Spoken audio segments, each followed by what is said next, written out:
कक्षा 10 की गणित विषय की इस कक्षा में सभी विद्यार्थियों का स्वागत है। आज हम मैसे और लैसे से संबंधित प्रश्नों को पढ़ेंगे। तो सबसे पहले पढ़ते हैं मैसे के बारे में। मैसे वह बड़ी से बड़ी संख्या होती है जो प्रश्न में दी गई सभी संख्याओं को विभाजित कर देती है, जबकि लैसे वह छोटी से छोटी संख्या होती है जो प्रश्न में दी गई सभी संख्याओं से विभाजित हो जाती है।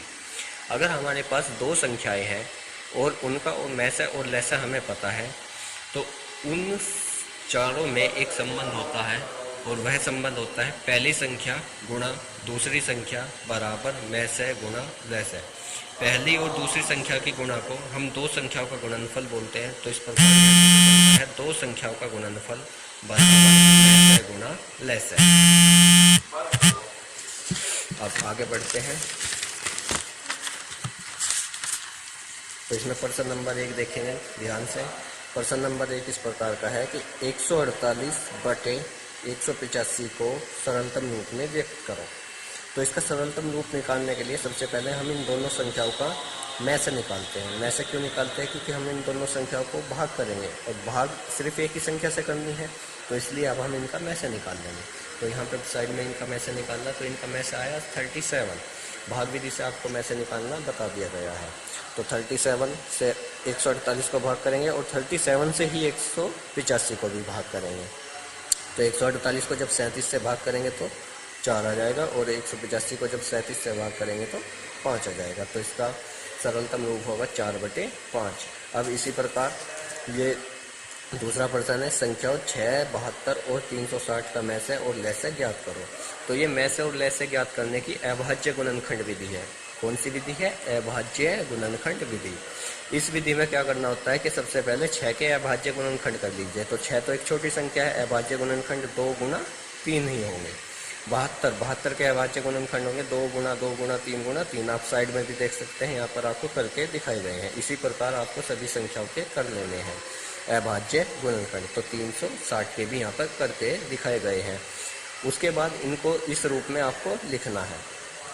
यहाँ पर अब इनकी घात देखते हैं। यहाँ पर 2 की घात 1 है तो 2 की घात 1 और 3 की घात 1 है तो 3 की घात 1।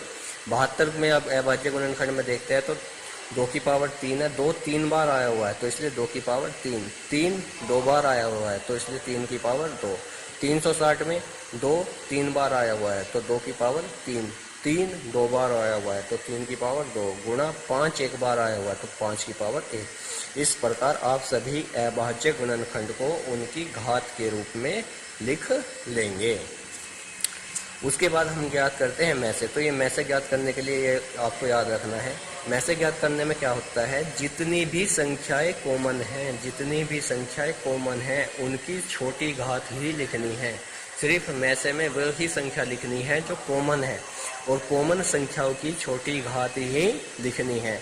तो अब आप देखते हैं 6, 72 और 360 इनके अभाज्य गुणनखंड में एक तो 2 कॉमन है सभी जगह और एक 3 कॉमन है। तो अब हमेशा इनकी छोटी पावर लिखनी है। तो 2 की पावर 1 गुणा 3 की पावर 1, क्योंकि सभी जगह 2 की पावर 1 ही सबसे छोटी है और 3 की पावर 1 ही सबसे छोटी है। तो सिर्फ मैसे में वो ही लिखना है। तो 2 की पावर 1 गुणा 3 की पावर 1, इसका मतलब हुआ 2 गुणा 3। 2 गुणा 3 यानी कि 2 की गुणा 3 में करनी है। 2 की गुणा 3 में करोगे तो 2 3 6। तो 6, 72 और 360 का मैसे है 6। अब इसी प्रकार इनका लैसे ज्ञात करना है। तो लैसे ज्ञात करने में क्या याद रखना है कि जितनी भी संख्याएं कॉमन है उनकी बड़ी घात लिखनी है, उनकी बड़ी घात लिखनी है और बाकी बची हुई सभी संख्याएं भी लिखनी है। तो जैसे यहाँ पर कॉमन संख्या है 2, यहाँ पर भी 2, यहाँ पे भी 2, तो सभी में कॉमन है 2, लेकिन इस बार बड़ी घात, तो बड़ी घात है 2 की पावर 3।